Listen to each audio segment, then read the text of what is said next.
Bien, en esta noche vamos a continuar con el seminario expositivo del Apocalipsis. Vamos a estudiar el capítulo 10 del Apocalipsis y para darle un título lo hemos llamado El Ángel Poderoso con el librito abierto. El 10º capítulo del libro de Apocalipsis, vamos a ver allí 5 cosas. En primer lugar, vamos a enfocarnos en el ángel poderoso que desciende del cielo a la tierra. Luego vamos a mencionar lo que dice allí acerca de los 7 truenos. A eso continuaremos hablando del mensaje que el ángel poderoso va a dar. Luego hablaremos del librito abierto y finalmente de la nueva encomienda evangélica. Esas son las 5 partes del tema que vamos a tratar esta noche. Bien, vamos a la primera parte del tema, el ángel poderoso, y lo que vamos a hacer en esta primera parte es estudiar Apocalipsis capítulo 10 versículo 1, que dice de la siguiente manera: Entonces vi descender del cielo a otro ángel poderoso, envuelto en una nube y un arco iris sobre su cabeza. Su rostro era como el sol, sus piernas como columnas de fuego. Muy bien, el versículo número 1, para tratar de entender lo que dice allí, hemos hecho una pregunta doble. La primera parte de la pregunta, que vio Juan descender del cielo a la tierra, y la respuesta claramente está en la primera línea, donde dice: vi descender del cielo a otro ángel. La segunda parte de la pregunta, contestamos la primera parte de la pregunta: vio descender del cielo a otro ángel, a otro ángel. Si desciende del cielo es porque viene con una encomienda de parte de Dios. Y si viene a la tierra, quiere decir que la encomienda que viene a desempeñar tiene que ver con los seres humanos. La segunda parte de la pregunta: ¿cómo describe Juan al ángel que él vio descendiendo del cielo? Dice que es un ángel poderoso. Dice que estaba envuelto en una nube. Y dice que tenía el arco iris sobre su cabeza. Su rostro, dice, era como el sol y sus piernas como columnas de fuego. ¿Cómo lo describe entonces? Resumiendo, lo describe así. Número 1, es un ángel poderoso. Eso significa que es un mensajero a quien Dios ha delegado una gran autoridad. Si es un ángel poderoso es porque Dios le ha delegado una gran autoridad. El número 2 sería: descendió envuelto en una nube, descendió envuelto en una nube. Su cuerpo estaba cubierto, lo que a Juan le pareció era que estaba cubierto su cuerpo con una nube. Aparte de eso, Juan vio solamente su cabeza, su rostro y sus piernas. Todo lo demás estaba cubierto con la nube.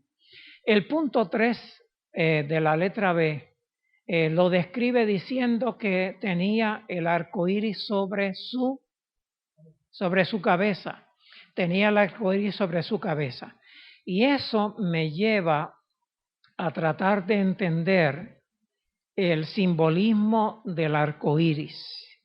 El arco iris es una señal de pacto que Dios hizo con Noé y sus descendientes, todos los seres humanos, con todo ser viviente en la tierra y con el planeta Tierra. Dios hizo un compromiso con Noé y sus descendientes, con todo lo que pobla este planeta y con la misma tierra.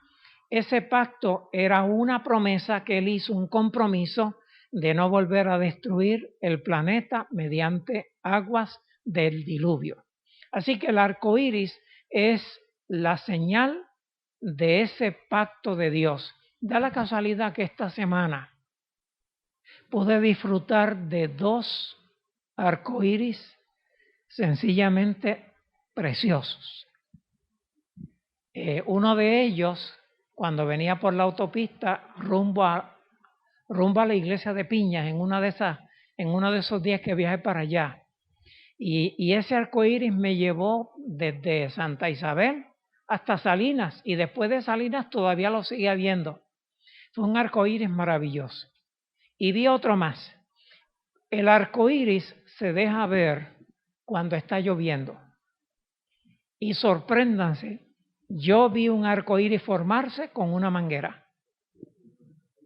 ¿Les ha pasado a ustedes? Yo estaba con una manguera y vi el arco iris que se formó con las gotitas de agua que caían de la manguera. El arco iris, cada vez que lo veamos, recordemos que Dios prometió que la historia de este planeta no va a tener otra experiencia como la del diluvio universal. Juan ve un arco iris rodeando al ángel, y esto es bien importante porque cuando analizamos Ezequiel 1, 26 al 28, que no lo vamos a leer en este momento, cuando analizamos ese versículo, tenemos que concluir que ese ángel que tenía el arco iris sobre su cabeza no es un simple ser humano, ese ángel es Dios mismo. Y hay un segundo versículo que sí lo vamos a leer en Apocalipsis capítulo 4, versículos 2 y 3, que dice así. Al instante fui en espíritu y vi un trono en el cielo y uno sentado sobre él. Y el que estaba sentado tenía la apariencia del jaspe y la cornalina. Un arco iris semejante a la esmeralda rodeaba el trono. Muy bien, en ese versículo de Apocalipsis, cuando se habla del trono de Dios, nosotros estudiamos ese capítulo ya. Capítulo 4 lo estudiamos ya. Y ahí se presenta el trono de Dios y el que está sentado es Dios el Padre. Y dice que su trono está adornado con un arco iris que rodea el trono. Así que el arco iris es símbolo de la deidad. Describiendo al personaje que Juan vio descender del cielo. Además dice que su rostro era como ¿qué cosa? Como él, su rostro era como el sol. Y eso me lleva a recordarles algo que ya estudiamos aquí en la lección 1b. En el monte de la transfiguración, el rostro de Jesús resplandeció como el sol. Y esta es la descripción que se hace de Jesús cuando Juan lo ve en medio de 7 candeleros de oro. Específicamente en Apocalipsis 1:16 dice: su rostro era como el sol cuando resplandece en toda su fuerza. Todos estos detalles son importantes que los tengamos claros porque tenemos que llegar a la conclusión de quién es ese ángel que desciende del cielo. El punto número 5 de la primera pregunta de la letra B dice que sus piernas son como columnas de fuego. Sus piernas son como columnas de fuego. Y hay una descripción que se hace de la gloria del Dios eterno en Ezequiel capítulo 1, versículos 26 y 27, y dice de esta manera: y de la cintura para abajo era como un fuego rodeado de una brillante luz. Hablando de Dios, dice que de la cintura para abajo era como un fuego rodeado de una brillante luz. Resumiendo, ¿quién es este personaje que Juan vio descender del cielo a la tierra? Este personaje es Cristo mismo. Sin embargo, ¿por qué concluimos que es Cristo mismo? Porque tiene un arco iris sobre su cabeza, porque su rostro es como el sol y porque de la cintura para abajo se ve como columnas de fuego. Y todas esas descripciones tienen que ver con Jesús glorificado. Por lo tanto, concluimos que ese ángel es Jesús. Sin embargo, no debe confundirse esta venida de Jesús a la tierra con la segunda venida de Cristo en gloria y majestad. En esta ocasión, Él viene con un librito abierto en la mano y viene a dar una instrucción a la iglesia. Eso es lo que vamos a estudiar en el resto de la lección. Por lo tanto, esa venida de Jesús no es la segunda venida de Cristo. Vamos ahora a leer y a estudiar los versículos 2 y 3 de Apocalipsis capítulo 10. Dicen así: Tenía en su mano un librito abierto, puso su pie derecho sobre el mar y el izquierdo sobre la tierra, y clamó a gran voz, como ruge un león, y cuando hubo clamado, 7 truenos emitieron sus voces. Muy bien, habiendo leído el texto, podemos entonces contestar la pregunta: ¿qué tenía el ángel que descendió del cielo en su mano? El versículo 2 dice que tenía en su mano un librito abierto. ¿Cómo se paró ese ángel que descendió del cielo con un librito abierto? ¿Cómo se paró cuando llegó a la superficie de la tierra? Dice el versículo 2 también que él puso su pie derecho sobre el mar y puso su pie izquierdo sobre la tierra. La tercera parte de la pregunta: ¿qué hizo este ángel que desciende del cielo con un librito abierto, que pone el pie derecho sobre el mar y el izquierdo sobre la tierra? ¿Qué hizo? Dice que clamó a gran voz como ruge un león. Y la última parte de la pregunta es: ¿qué ocurrió inmediatamente que el ángel ruge como un león? Y la respuesta es: cuando hubo clamado, 7 truenos emitieron sus voces. Contestamos entonces la pregunta: ¿qué tenía el ángel en su mano? Tenía en su mano un librito abierto. Si dice librito, es porque es un libro, no es un libro extenso. No estamos hablando del tamaño del libro. Hay libros como este, por ejemplo, la Biblia. Esta Biblia, ¿qué? 9 pulgadas de alto por 5 pulgadas de ancho. Este es un libro mediano. Hay libros que son más grandes que esto, más grandes que este, pero tienen menos contenido. Lo que quiero que vean es que ese librito es pequeño porque es breve, porque no es extenso. Y cuando lleguemos al punto de definir cuál es este libro, se van a dar cuenta que es un libro de pocos capítulos. Y ya mismo voy a dar detalles. ¿Cómo se paró el ángel que descendió del cielo con el libro pequeño? ¿Cómo se paró cuando llegó a la superficie de la tierra? Se paró sobre la superficie del planeta poniendo su pie derecho sobre el mar y el izquierdo sobre la tierra. Muy bien. Este ángel se presenta con un pie sobre el mar y el otro sobre la tierra. ¿Qué significa esto? Significa que el mensaje relacionado con el librito abierto debe ser llevado a países distantes, se cruzará el océano y las islas del mar escucharán la proclamación del último mensaje de amonestación dado a nuestro mundo. Este incidente o este evento que se anticipó que iba a acontecer cuando se le dio la visión de Apocalipsis a Juan en el año 96. Esta visión anticipó un evento en el que el Señor iba a dar instrucciones a su iglesia para llevar el mensaje relacionado con el librito abierto a todas partes de la tierra.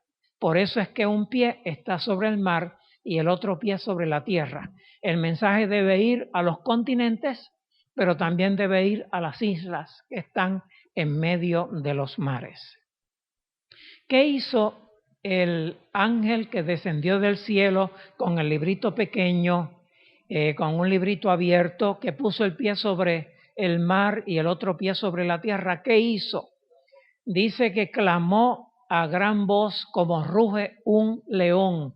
Clamó, en otras palabras, predicó, enseñó, dio órdenes, dio instrucciones y lo dio con energía, con fuerza. ¿Qué ocurrió inmediatamente después que clamó? Tan pronto clamó, 7 truenos emitieron sus voces, es decir, los 7 truenos dieron su mensaje. Vamos a hablar en la segunda parte del tema acerca de los 7 truenos. Y eso nos lleva a Apocalipsis capítulo 10, versículo 4, que dice de la siguiente manera. Cuando los 7 truenos hablaron, yo iba a escribir, pero una voz del cielo me dijo, sella lo que dijeron los 7 truenos y no lo escribas. Muy bien. ¿Qué hicieron los 7 truenos? Los 7 truenos hablaron. ¿Qué se dispuso a hacer Juan tan pronto escuchó lo que dijeron los 7 truenos? Dice, yo iba a escribir. ¿Qué instrucción se le dio cuando él se disponía a escribir lo que había escuchado decir a los 7 truenos? Se le dijo, una voz del cielo le dijo, sella lo que dijeron los 7 truenos y no lo escribas. Sella lo que dijeron los 7 truenos y no lo escribas. Lo que dijeron los 7 truenos no está escrito en el libro de Apocalipsis. ¿Por qué no está escrito allí? Porque una voz del cielo le dijo que no lo escribiera. Lo que él escuchó, séllalo como si no lo hubieras escuchado. Información para ti, como si no lo hubieras escuchado. Vamos a contestar la pregunta. ¿Qué hicieron los 7 truenos? Los 7 truenos hablaron, es decir, dieron su mensaje. ¿Qué se dispuso a hacer Juan? Juan se dispuso a escribir lo que escuchó hablar a los 7 truenos. ¿Qué instrucción se les dio? Una voz del cielo le dijo, sella lo que dijeron los 7 truenos y no lo escribas. No tenemos mucho más que decir acerca de los 7 truenos. No hay nada más que decir, porque se dio instrucciones para que no se escribiera, por lo tanto no está escrito, por lo tanto no hay nada más que decir acerca de los 7 truenos. En algún momento, en el futuro, si Dios quiere, nos indicará cuando sea el momento preciso lo que dijeron los 7 truenos. Evidentemente, la información era privilegio para Juan. Si lo entendió o no lo entendió, era privilegio para él, porque nadie más se enteró de lo que Juan escuchó y no se le permitió escribir. Vamos ahora a la tercera parte del tema, y ahora estamos entrando en la parte más importante. Las últimas 3 partes son las más importantes. Estudiando las últimas 3 partes, las primeras 2 partes nos van haciendo más sentido. Vamos a hablar acerca del mensaje del ángel poderoso que descendió del cielo. ¿Qué tenía ese ángel poderoso en su mano? Un librito abierto. ¿Dónde puso los pies? Uno sobre el mar y uno sobre las aguas. Ahora vamos a ver cuál fue su mensaje. Entonces el ángel que vi de pie sobre el mar y sobre la tierra levantó su mano al cielo y juró por el que vive por los siglos de los siglos, que creó el cielo y cuanto hay en él, la tierra y cuanto hay en ella, y el mar y cuanto hay en él, que ya no habrá más tiempo, sino que los días de la voz del séptimo ángel, cuando él esté por tocar la trompeta, el misterio de Dios se cumplirá, como él lo anunció a sus siervos los profetas. Muy bien, ahí tenemos 3 versículos. Vamos a mirarlos otra vez, anticipando las respuestas a las preguntas. ¿Qué hizo el ángel poderoso?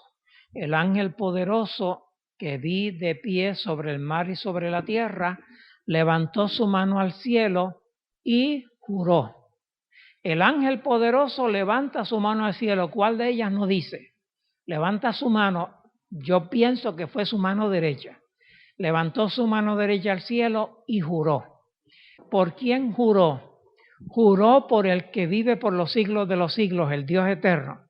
Juró por el que creó el cielo y cuanto hay en él, la tierra y cuanto hay en ella, el mar y cuanto hay en él. ¿Y qué juró?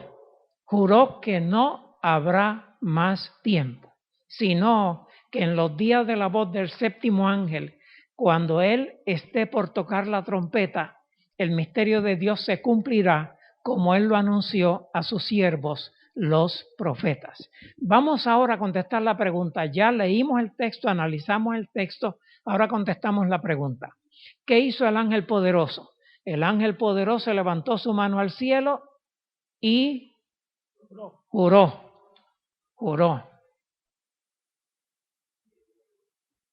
¿Por quién juró?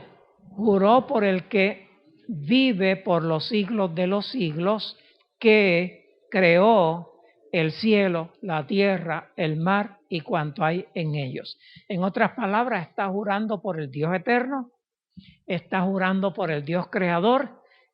Significa que está dando una información que tiene la autoridad de Dios para darles. Recuerdan que dije que este ángel poderoso tenía gran autoridad. Por lo tanto, lo que él va a decir tiene el peso del Dios eterno y del Dios creador. ¿Qué juró? Juró dos cosas. Primero, que ya no habrá más tiempo, En otras palabras, llegó el tiempo indicado, llegó el tiempo establecido y no hay prórroga. Antes se daban prórrogas para pagar las contribuciones sobre ingresos. Hace tiempo que eso se eliminó, que yo pienso que eso se eliminó hace tiempo. Pero antes se daban prórrogas y algunos se arriesgaban a no pagar porque tenían la certeza de que le iban a dar unos días extra. Cuando Dios dice algo,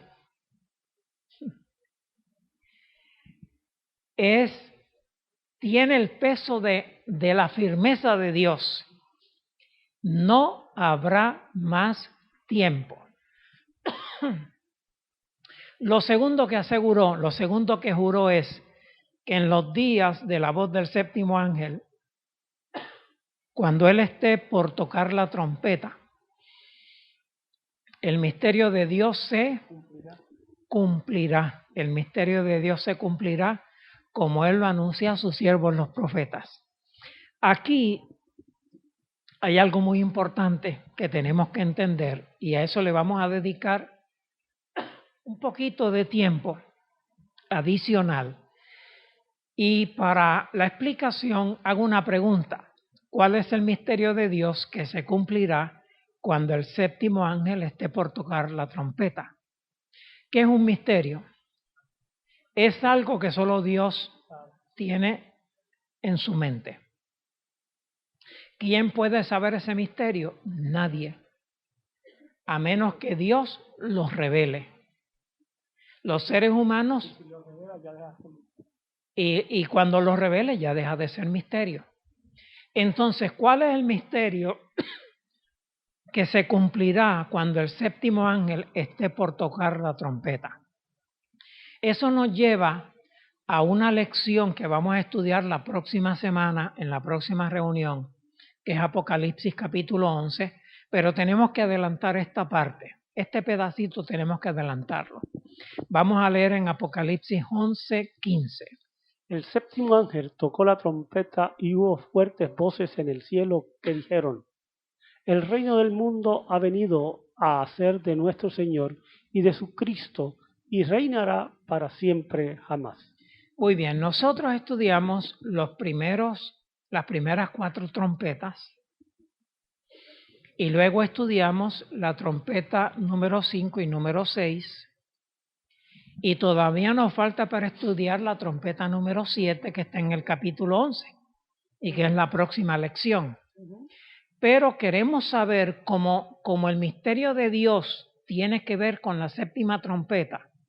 Nosotros queremos saber con qué tiene que ver la séptima trompeta.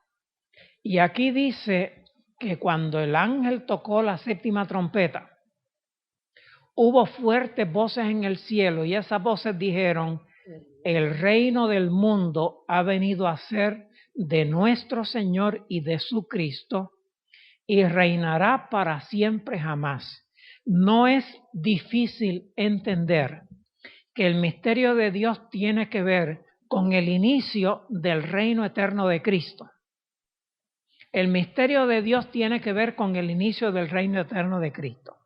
Ahora, ¿por qué se le llama misterio si nosotros sabemos muy bien que la profecía habla del reino eterno de Cristo? Y cuando estudiamos en el pasado Daniel capítulo 2, Daniel capítulo 7 y otras partes de Daniel, eso lo estudiamos. Habla del reino eterno de Cristo, del Mesías. Ahora, ¿por qué se le llama misterio? Aunque había sido anticipado en Daniel 7, 13 y 14, nunca se puso fecha para su cumplimiento. Solo se anticipó que el reino eterno de Cristo sería precedido por la caída de 4 imperios mundiales: Babilonia, Medo-Persia, Grecia y Roma, y por la caída de las 10 naciones que surgieron cuando cayó el Imperio Romano. Por lo tanto, nosotros podíamos anticipar que el reino eterno de Cristo vendría después que los reinos de la tierra cayeran, incluyendo los 10 cuernos, los 10 reyes que salieron del Imperio Romano. ¿Qué no se había anunciado? ¿Por qué es un misterio? No es un misterio el evento, es un misterio el momento. El momento es el misterio. El séptimo ángel anuncia el cumplimiento de la milenaria profecía del inicio del reino eterno de Cristo y del pueblo de los santos del Altísimo.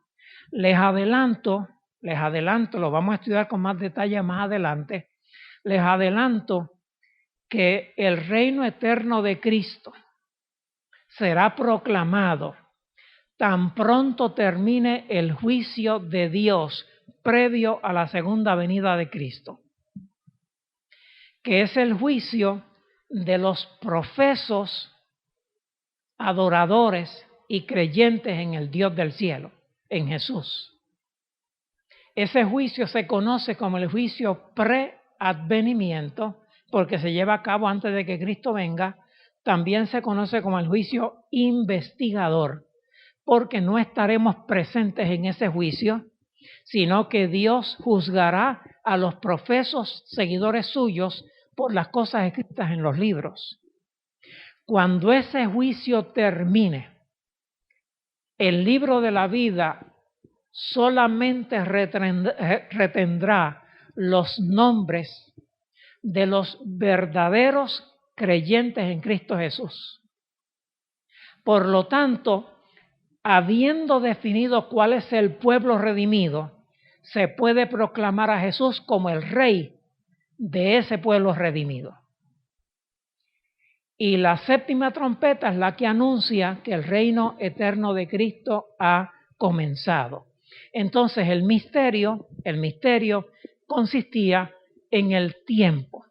Y todavía nosotros no sabemos cuándo va a ser ese tiempo.